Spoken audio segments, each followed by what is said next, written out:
Thank you. And I apologize if this has been asked before. I just wanted to get some clarity. The U.S. policy towards Syria's official policy, as it was described, was it had three objectives: prevent the resurgence of ISIS. Number two, to give the U.S. leverage in any future political solution in Syria that would be so that it would arrive at an arrangement that's pursuant to the Security Council resolution, which calls for a new constitution and for a new election, and the withdrawal of all Iranian forces. Is that an accurate assessment of our Syria policy? It is, Senator. Is that still our policy? It is, Senator. Well, if that's still our objectives, I wanted to just kind of get some background. What we all have heard about the concerns of a couple things on ISIS: the prisoners going free, the flow into Iraq potentially, but also the potential that they would see some of these oil fields presently or previously held by the Kurds, which would provide revenue. How much thought or preparation are you aware of that went into this decision before? How much thought and preparation went into preventing those things from happening before that decision was made?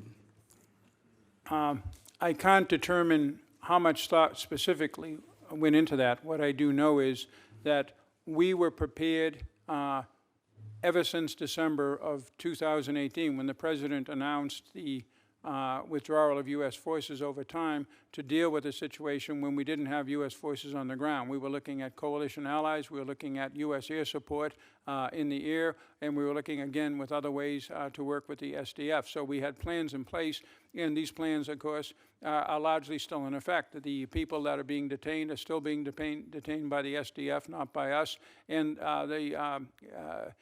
stabilization operations against ISIS along the Euphrates by the SDF are still going on. Fortunately, we still have forces there. Yeah, but we had to have known that the absence of a U.S. presence would make it harder for the SDF to focus on those priorities. They would have to make their number one priority facing the Turks.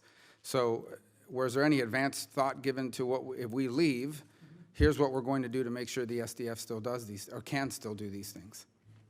Exactly, and what we realized was we had to work some kind of arrangement between Turkey and the SDF so that the SDF would not be, as you said, diverted from the fight against keeping ISIS suppressed, because ISIS as a state has been defeated since March, and sucking the forces up to stand off against the Turks. So that was part of our overall strategy. That's why we did the joint security mechanism with the Turks in August to get them to... But none of those plans are in effect any longer.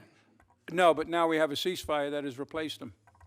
Well, the ceasefire expires here in a couple minutes, if not, I don't know what the time is over there, but... The ceasefire, under the terms of the agreement, we're verifying this now if both sides agree that it has been fully agreed, maintained, and we already have a letter from the commander of the SDF forces, Mazloum Kobani, that it has been adhered to. We're waiting for the Turkish. If so, then this ceasefire becomes, it isn't a ceasefire, it's now a pause, becomes a halt of Turkish military operations, so it's in effect a more permanent ceasefire. I do think so, yes. So so you're saying you believe that if they withdraw from these areas, that the Kurdish forces will still be able to house these ISIS killers? This is when we are looking at a whole series of options under this different set of circumstances, including what we will be doing with our forces as we continue the withdrawal, where we will be working with the SDF, with us, with our coalition partners, and with air power. By the way, I must ask, why would the Kurds even care what we want them to do any longer? We're not there alongside them. They've had to align themselves with Assad and the regime. So why are they even interested, in our opinion, at this point, about what we want them to do with these prisoners? The Kurds never fought... the SDF never fought ISIS because we wanted them to. They fought ISIS because it was an existential threat to them to deal with ISIS, and they still feel that way. Okay, real quick, let me ask you about the withdrawal of Iranian forces. How do we do that now?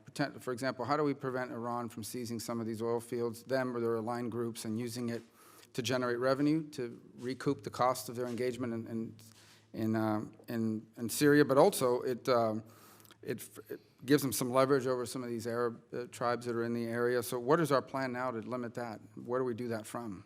It's part of an overall political settlement to this conflict in Syria. First of all, there are... What seat do we have at that table? We're not there anymore. We are still there, Senator. In the southern part, out 10. We never placed primary responsibility for our overall policies in Syria on our U.S. military presence. That was primarily devoted to defeating ISIS, and it was very successful doing so. But the Turkish presence in the northwest, which we generally do support, Israeli operations against Iran inside Syria, which we don't talk about, the Israelis don't talk about, but they do continue. We're supportive of Israeli operations. We are very supportive of diplomatic and particularly economic pressure against the Assad regime.